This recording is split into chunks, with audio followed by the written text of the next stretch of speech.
Welcome back to Delta Code. I am Delta, an economist with over 20 years of investment experience, teaching you how to become financially independent like I have.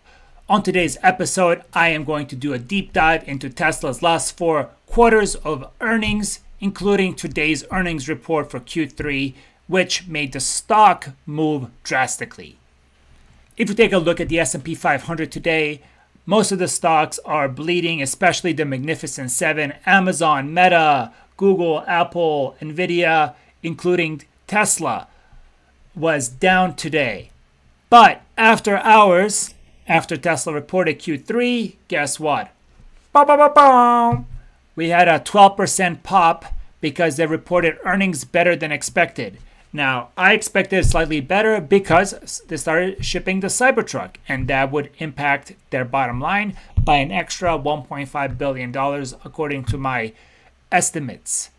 Now, let us take a little journey into Tesla's earnings over the last 4 quarters to see where they're making more money, where they may be spending more money, so we can understand the evolution of this business and their revenue, and if they're actually making a profit. As shareholders, we want to see more profit, more net profit at the end. So let's take a look at this, starting off with Q4 of 2023. This is last year's quarter. They had $20 billion in auto sales and about $2.2 billion in services and $1.4 in energy and storage, which totaled to about $25 billion, of which 20.7 was cost of revenue and 4.4 was gross profit. 2.1 was operating profit, but they ended up with almost $8 billion of net profit because they had tax credits for close to $6 billion. Now, this ended in Q1 of 2024. So going forward, you can see they're not getting those sweet tax credits anymore. Their actually revenue dropped from 25 to 21, and they ended up with only $1.1 billion in net profit. No more tax credits. Okay. Their cost of revenue also went down because it is based on, cars. Produced cars cost money. In Q2, they started making more money again, $25 billion in total revenue, and their profit stayed about the same, very similar, from 1.1 to 1.5. It's actually almost a 40% increase quarter over quarter, but it was down 43% from the same quarter last year.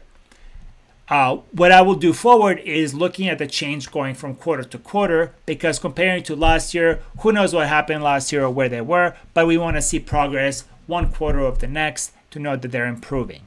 All right, so last quarter, we had $25.5 billion of revenue.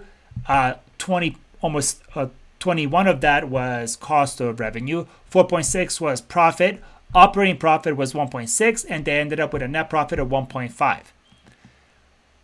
This quarter, Q3, they just reported earnings, and it is much better. It is 47% better than the previous quarter, than Q2, okay? This is why the stock popped off 12% after earnings. The consensus was about the same as last quarter. It was 47% better net profit.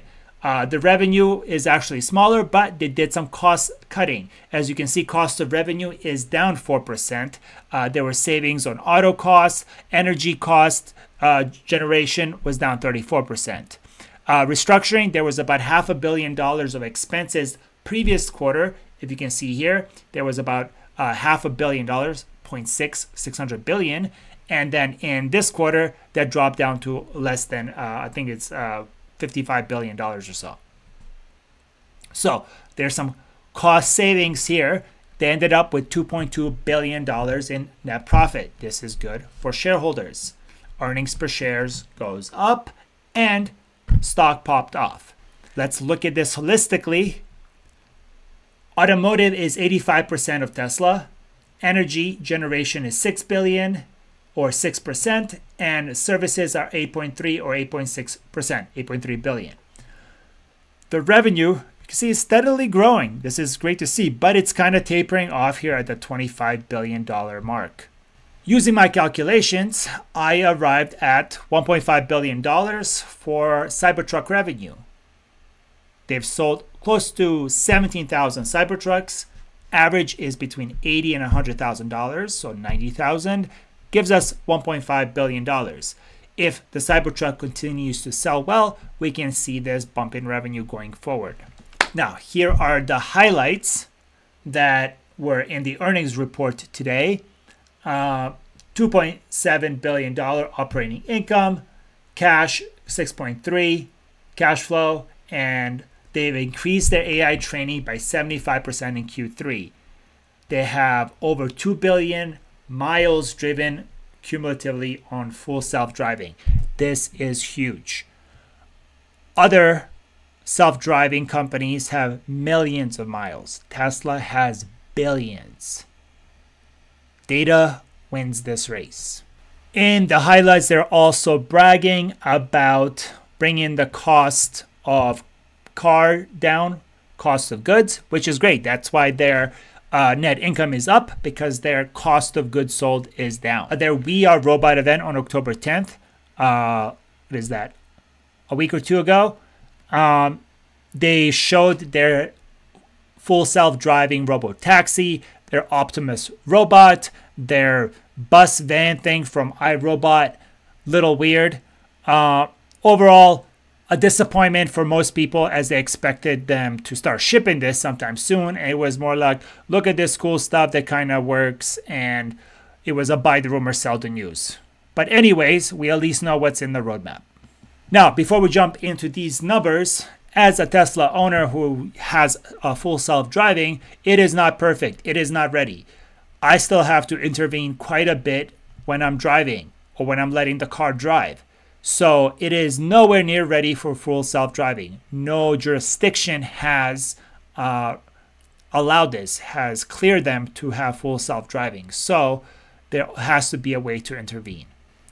Now, let's take a look at these key metrics. As you can see, quarterly vehicle deliveries have been steadily climbing up, but kind of tapering off at this level.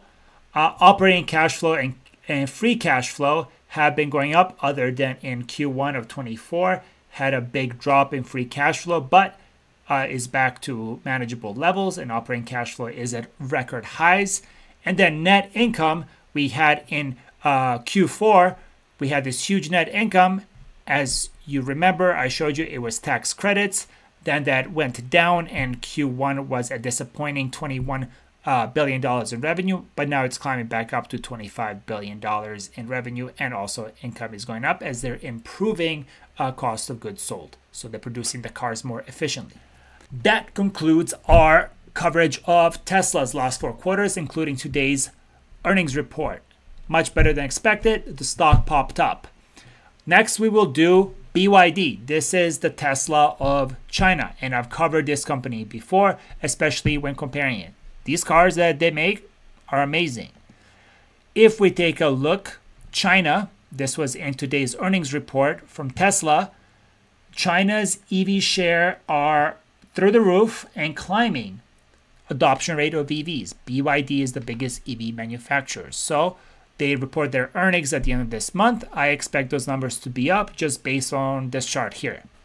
This is the BYD earnings report, and you can see very similar to Tesla, $25 billion, ending up with about 1.5 net profit. Kind of the two numbers I'll look at is what is your revenue and how much of that is profit. Their earnings per share is expected to almost double in the next quarter, according to analysts. So we will do a deep dive. I've compared these two companies before in a video, and as you can see, they had very similar numbers when it comes to their gross profit, other than when I did this in at the start of the year, comparing their Q4 2023. Tesla had the insane tax benefits from regulatory credits, which BYD did not. So it looked different. But other than that, they look very similar to me in terms of how much revenue they're producing and how much profit they're printing.